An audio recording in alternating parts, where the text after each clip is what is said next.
Hi, this is Nina Bawal again from Cyberlite. Thank you very much for joining us in the second of the webinar series, and we will be deep diving into the concept of privacy and security. As you well know, the 6 topics we believe that you should deep dive into with the children or students within your class are here. We believe every 7 to 17-year-old needs a real in-depth knowledge, thought, and critical thinking skills. So when they come across a problem, which they will in their lifetime online, unfortunately, that they have the tools and the solutions to navigate and make the right decisions.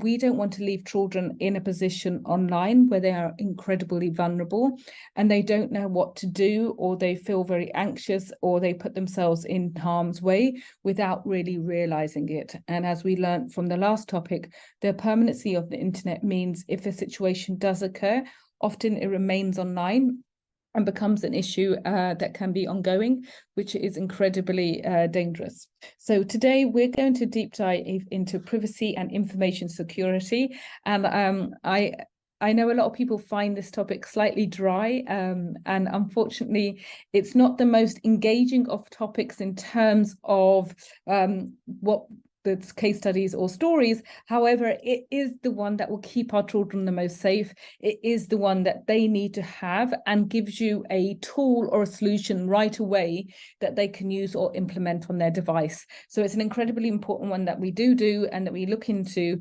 and really discuss the best practices and how privacy and security looks like from a child's point of view and what we can do to support them. So the first thing I want to do is place you back into the scene of a child's cyber world. When we're talking about privacy and security, it's easy for me or yourself to look at it from a point of view of a communication with a bank using an OTP, making sure that we log on to Wi-Fi's that are secure. But we need to remember our children are a risk vector that is very different to ours, because we are in different worlds when we get onto our device. Yes, we may be getting our devices from the same shops, they may operate in the same way. However, as soon as we log on, we're logging into different spaces, which means our risks are different. What we have to face are incredibly different as well. And what we need to navigate, again, is something that we should have a look at. So our bedrooms may look something like the one in blue, where we may be looking at our security and privacy in areas such as Facebook, WhatsApp, Google, Zoom, any type of LMS platform you're using with your education.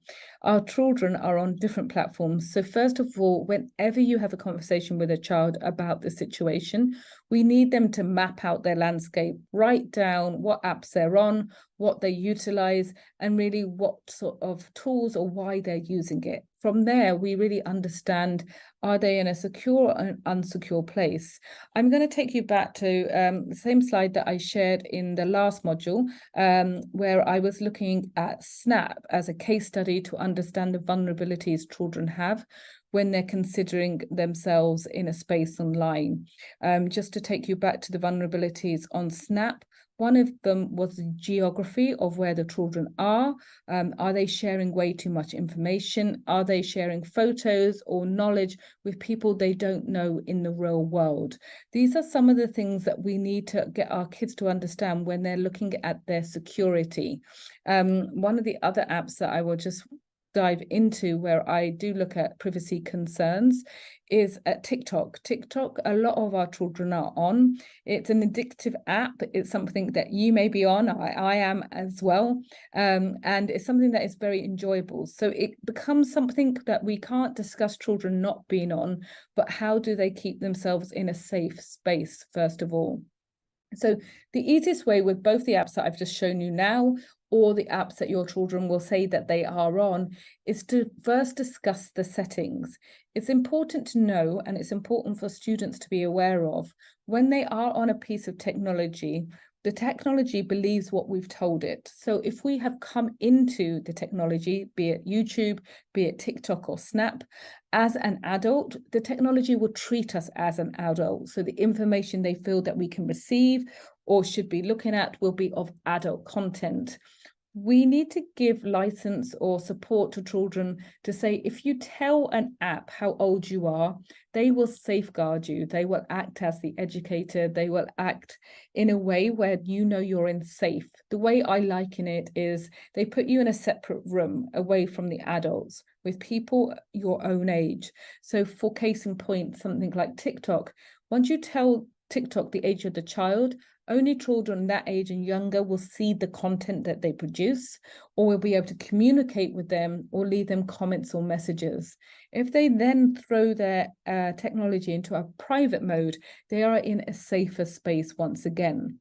Let me take you back to that image that I showed you at the beginning of the cyber bedroom. And as you come through my webinar series or join me in any talk or speech, I always go back to the cyber bedroom. If we liken a child's device or online space like a bedroom, we need to consider, who do you let into your real bedroom? Who makes you feel safe, secure, happy in a space where you are supposed to be the most comfortable? If on your device you have people you do not know who do not make you feel comfortable, you're in an incredibly vulnerable space. So the permission to set up your settings so that you are in a safe space with people you know in the real world is the best place to be, to ensure that children are not in an insecure or a vulnerable space. Now, what are children vulnerable to if their settings and security are not in the right place? First of all, there are bad actors online. We often call them hackers. In cybersecurity, we tend not to want to call them hackers because you have ethical hackers as well. So we term them bad actors. Their acts of or their motivation while they're online are negative. They could be to come into a child's app, steal their identities, steal their Roblox vouchers or their Minecraft world, or just to create havoc or mayhem. The other vulnerabilities when your privacy and security is not safe or is not set up is from comments and negativity. If I hear somebody doesn't like my talks or doesn't like my views on cyber, that's something that makes me think. I percolate on it. I consider what had happened, what has gone wrong, much more than when someone says positive things to me. The same is true with students on social media as well. If their settings allow anyone to comment on what they're doing, then they're in a vulnerable space where other people's opinion, who they do not know in the real world, who are hiding behind anonymity, will be able to say what they like and feed our students information that may make them feel bad or as toxic and often misinformed and unnecessary. So these are some of the vulnerabilities that we can actually get rid of by just turning on our settings and ensuring that we have the knowledge to know how to do that. The other thing that we need students to be really aware of, unfortunately, our children are incredibly vulnerable to bad actors looking for their personal information to be able to take credit card details of the family or to get their personal information. So when the children turn 18, they can have that information to create up identities, accounts, and put them in a vulnerable situation. So the other thing we need to be able to have a conversation about is, what information are we giving to people when we're online? And are we falling for things like clickbait? This comes in the form of something that is too good to be true, free Roblox vouchers, an avatar, things children love, as well as a free hack to get to a new level or a secret area in the game that no one else knows about. Before clicking on things, are they able to understand why features have been built into a program and if they're positive or negative? Another thing that we need to look at is cookies. Now, cookies, put simply, are breadcrumbs of data that we are leaving online. They're a breadcrumb of what we're doing. If we click yes to a website and say, yes, you can have my cookies, what we're actually saying is, come into my computer and see what I have been up to and what's going on.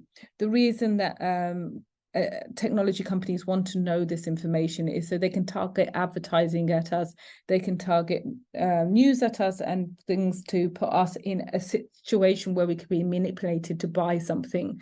So again, to ensure that we keep ourselves private, that we're not facing manipulation when we're in our online space, it's important that we are not giving away information. So getting kids to really think through, Who are we clicking, allowing information? Why are we accepting cookies for certain things and not accepting cookies for others? Very important.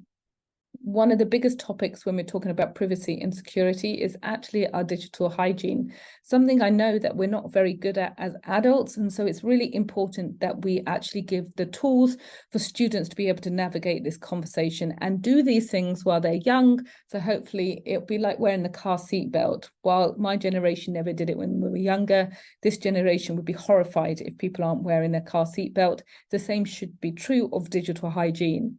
With every computer, every phone, it requires an antivirus. Now, when you get an update on your computer, I know that we will often be like, not now, it's completely inconvenient.